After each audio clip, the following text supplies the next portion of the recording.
Good morning students, welcome to GK class.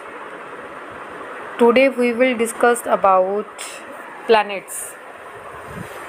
Open page number 38. With the advent of space age, many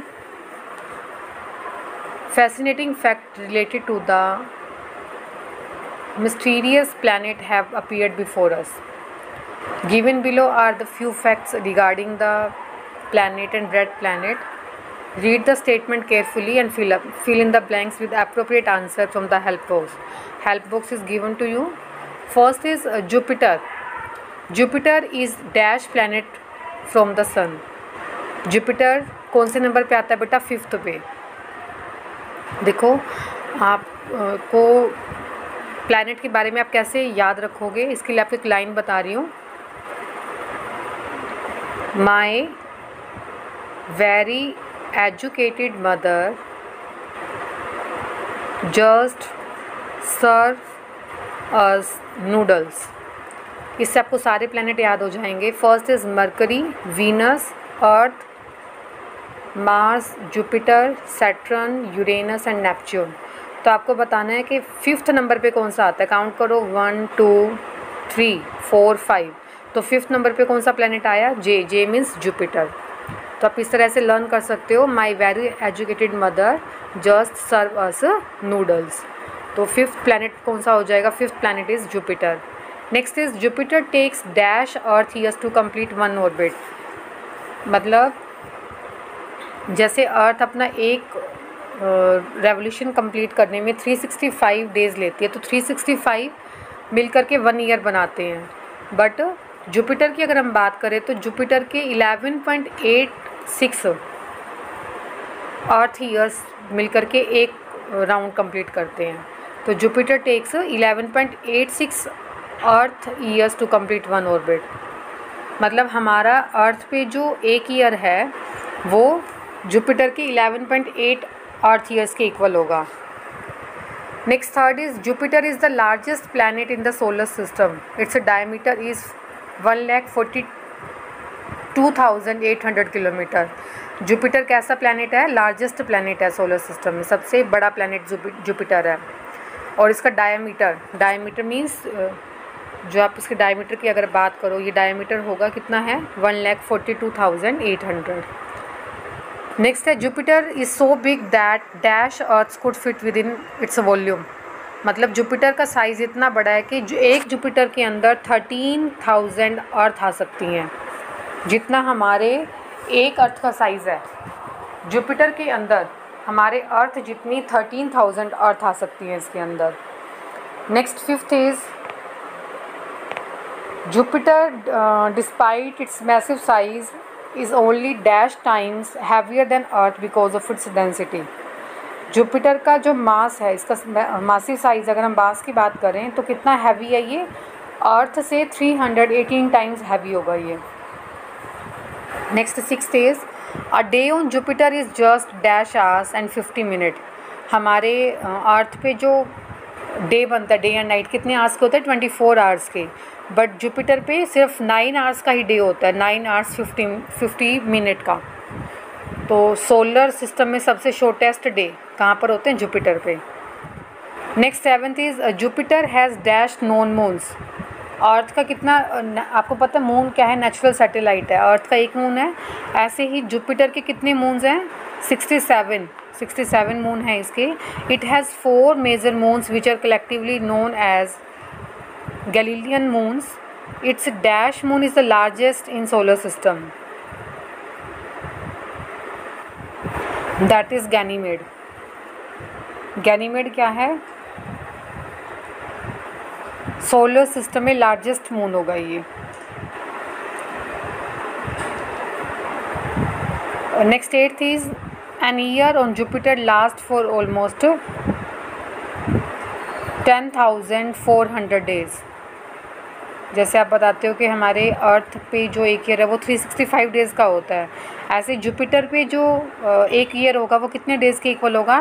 10,400 days में जाके 1 year complete होता है. अब ये year कैसे बनता है? जब कोई भी प्लैनेट सन के अराउंड एक राउंड कंप्लीट करने में जितना टाइम लगाएगा, तो अर्थ जो है वो सन के राउंड लगाने में, मूव करने में 365 डेज़ लगाती है। बट जुपिटर का साइज़ ज़्यादा होने की वजह से जुपिटर कितने डेज़ में अपना एक राउंड कंप्लीट करता है? 10,400 डेज़ में। नेक्स्ट इज़ मार्स, मंगल।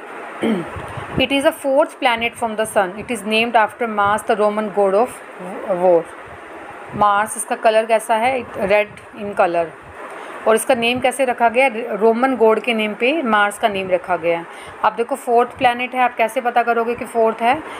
अब आप कैसे बता रहे थे? My very educated mother just serve us noodles. ठीक है, my means M means mercury, Venus, earth, Mars. Fourth number पे आपसे पूछेगा तो fourth is Mars. Fourth planet कौन सा हो जाएगा आपका? Mars. Second is the period of revolution of Mars around sun is dash earth days. कितने, मतलब अर्थ के कितने डेज के इक्वल होगा ये? 687। मीन्स अर्थ जो है वो सन के अराउंड अपना एक राउंड कंप्लीट करने में 365 डेज़ लगाती है, और मार्स कितने डेज़ लगाता है? 687 days. Next is diameter of Mars. Mars का डायमीटर कितना है? 6787। जो इसका डायमीटर है कितना है? 6787 kilometre. Next fourth is surface gravity of Mars is about 38% of the gravity of on the earth, और यू कैन से 1/6। जो मून पर ग्रेविटी है वो अर्थ की ग्रेविटी की अगर आप परसेंटेज में बात करते हो तो आप बता रहे हो 38% है, और अगर फ्रैक्शन में बताओगे तो 1/6 होगी। 1/6 मीन्स आप जब कहते हो कि ग्रेविटी की वजह से कोई भी ऑब्जेक्ट जो है वो अर्थ के कॉन्टेक्ट में आता है। फॉर एग्जांपल आपने स्टोन को थ्रो किया, पेबल्स को, या फ्रूट है, या फिर ट्री से लीव्स डिटैच होते हैं, वो अर्थ पे आते हैं नीचे, है ना? किसकी वजह से? ग्रेविटी की वजह से। बट मून पे ग्रेविटी जो है वो अर्थ की ग्रेविटी से कम है, 1/6 है, 38% है सिर्फ। और इस कम ग्रेविटी की वजह से मून पे चलना पॉसिबल नहीं है। मून पे जब आप एक स्टेप रखते हो तो लगता है कि आपने 5-6 स्टेप आगे चल रहे हो। रीज़न ग्रेविटी की वजह से वहाँ ग्रिप नहीं बन पाती है। Next fifth is average temperature on Mars ranges widely from dash to dash on the day side during summer. 150 Kelvin to 310 Kelvin। Kelvin K means K is the Kelvin unit of. Kelvin क्या होती है बेटा? Temperature की unit है। जैसे आप maths में बताते हो ना कि सेल्सियस एंड सेल्सियस को केल्विन में कन्वर्ट करना है, केल्विन को सेल्सियस में कन्वर्ट करना, तो केल्विन क्या है? Kelvin is unit of temperature. तो मार्स का जो टेम्परेचर है वो कितना रहता है? 150 केल्विन से 310 केल्विन तक रहता है। Next sixth is Mars has seasons like the earth has but they last as long. This is because Mars is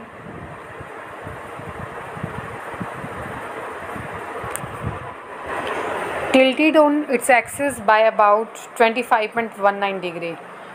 जैसे अर्थ पे सीज़न चेंज होते हैं, विंटर, समर, 4 हमारे सीज़न है, बट यहाँ पे सीज़न जो है वो they last twice as long.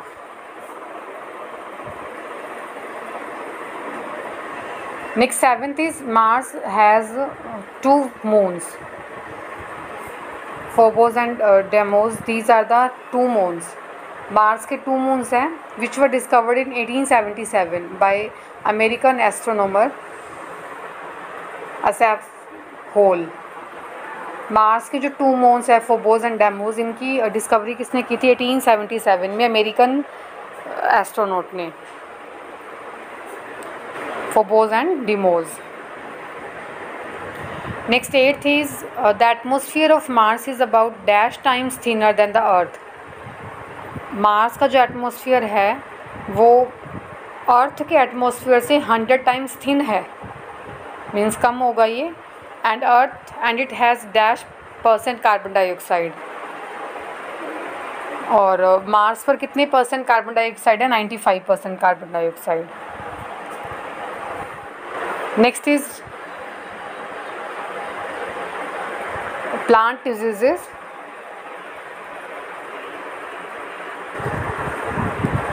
Plant disease is defined as the abnormal growth of a plant, मतलब जब कोई प्लांट अच्छे से ग्रो नहीं करता और कुछ माइक्रो ऑर्गेनिजम्स की वजह से ड्यू टू फंगस, वायरस, तो प्लांट को जो डिजीज़ हैं उसके बारे में आपको बताना है.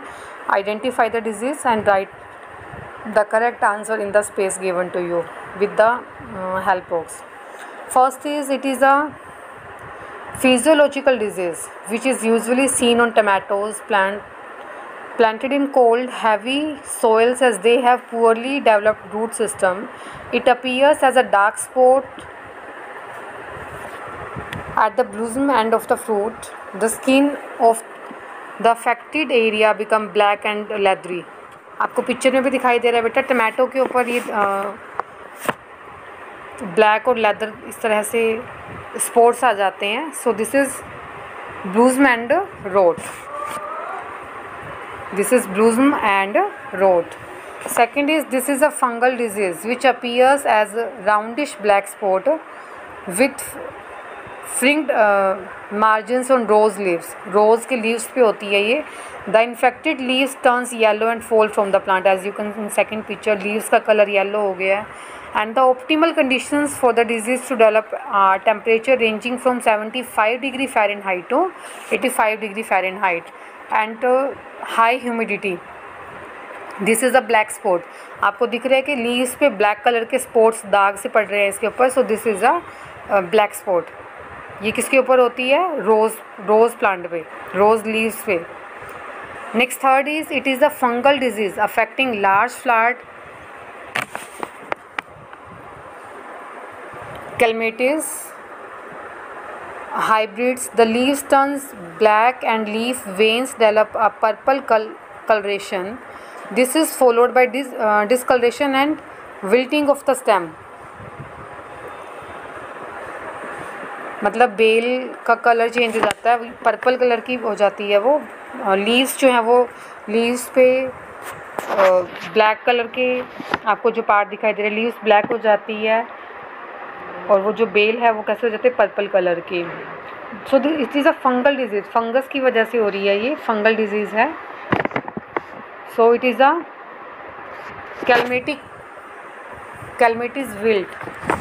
कैलमेटिस विल्ट जो है डिजीज़, फंगल डिजीज़, ये बेल पे होती है. स्पेशली बेल के जो लीव्स हैं वो ब्लैक कलर के हो जाते हैं. Next fourth is this is a fungal disease mostly seen on rose, tomato and cucumbers. Environment with high humidity and moderate temperature favors this disease. Infected plant display white powdery spot on leaves and stem. Plants के ऊपर जो है powder के spot आ जाते हैं. आपको इस fourth picture में दिखाई दे रहा है पाउडर स्पॉट एंड लीव्स और स्टेम्स के ऊपर, और ये ह्यूमिडिटी की वजह से होती है. फंगस डिजीज़ है, फंगस की वजह से हो रही है.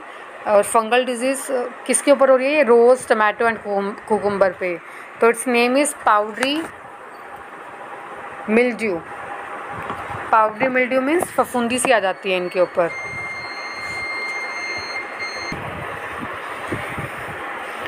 Next fifth is it is a fungal disease usually found on grasses. Grass पे होती है डिजीज़ ये. It is usually found from early summer till autumn when soil moisture is low. Affected grasses show white or straw colored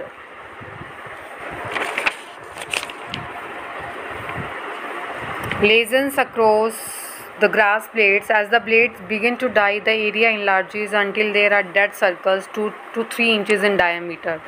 This is a dollar spot. Grass के ऊपर fungal disease होना, और कब? जब मॉइस्चर लो होता है soil का, इससे ग्रास पे इफेक्ट पड़ता है. और लगती कैसे ग्रास? वाइट कलर की हो जाती है. आपको दिखाई दे रहे हैं इसके कलर कैसा चेंज हो गया, कलर वाइट कलर का हो गया. So this is the dollar spot. तो आपने अब तक जितनी भी डिजीज़ बताई, these all are fungal disease, है ना. ये सारी फंगस की वजह से हो रही है, फंजाई की वजह से. Next this is highly destructive disease of grape vines. Grapes के ऊपर होती है. Where there is a spring and summer rainfall at temperature above 10 degree Celsius. The leaves get yellow spot with an oily appearance and eventually the entire leaf turns yellow. Spores appear between veins on the leaves and the plant die very quickly once attacked. This is the downy mildew. Downy mildew किसकी वजह से है? ये soil की वजह से। जब इसका टेम्परेचर 10 डिग्री सेल्सियस से ज़्यादा हो जाएगा तो वेन्स जो हैं उसका कलर चेंज हो जाता है, येलो स्पॉट्स आ जाते हैं। तो इस डिज़ीज़ को जो ग्रेप्स के ग्रेप वाइन्स का जो कलर चेंज हो रहा है, so this disease is downy mildew. Next, 7th is, this is a fungal disease. This is also fungal disease that usually attack on ornamental and fruit tree. Ornamental means जो flowers वगैरह जिनकी jewellery बनाई जाती है, fruit जिन tree से मिलता है उनके ऊपर होती है मेनली ये disease. And it occurs often in mild and moist condition. Means humidity जब ज़्यादा होती है, वाटर वेपर्स ज़्यादा होंगे, फॉर एग्जांपल रेनी सीजन में. Dry reddish orange blister like swelling are usually found on the under side of leaves. Leaves पे आपको दिख रहा है यहाँ पे लीव्स का कलर कैसा हो गया, रेडिश ऑरेंज हो गया. तो इस तरह की डिजीज़ को बोला जाता है रस्ट. रस्ट में भी जैसे जब आयरन को रस्ट लगती है तो उसका कलर भी चेंज हो जाता है, रेडिश ब्राउन हो जाता है, तो उसका कलर भी रेडिश ब्राउन हो जाता है होगा. Next 8th is, this is a horticultural disease which attacks seedling as they emerge. It thrives in wet, poorly drained and cool soils. The affected seedling discolor, wilt and collapse. So this is a damping off. Seedling मतलब जब plants लगाना start करते हैं हम, तब ये disease होती है, and this name of this disease is damping off. Next 9th is, it is a bacterial disease affecting pears, apple,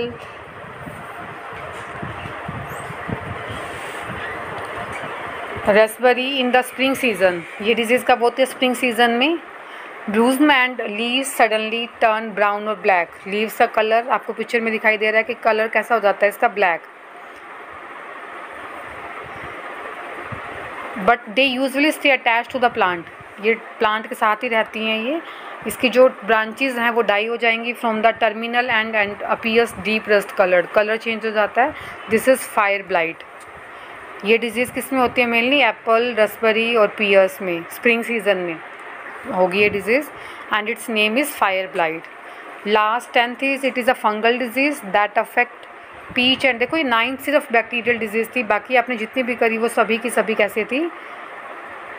fungal disease. ये बैक्टीरियल डिजीज़ है जो पियर एप्पल्स पे हो रही है ये disease.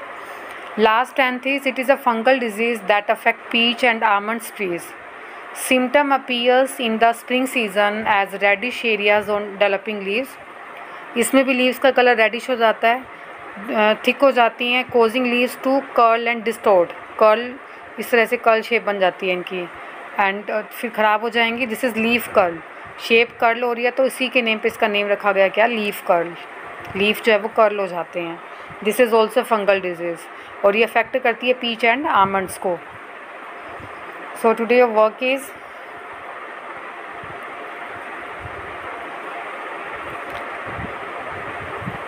do page number 38, 39, 40, 41 and learn also. Okay beta, have a nice day.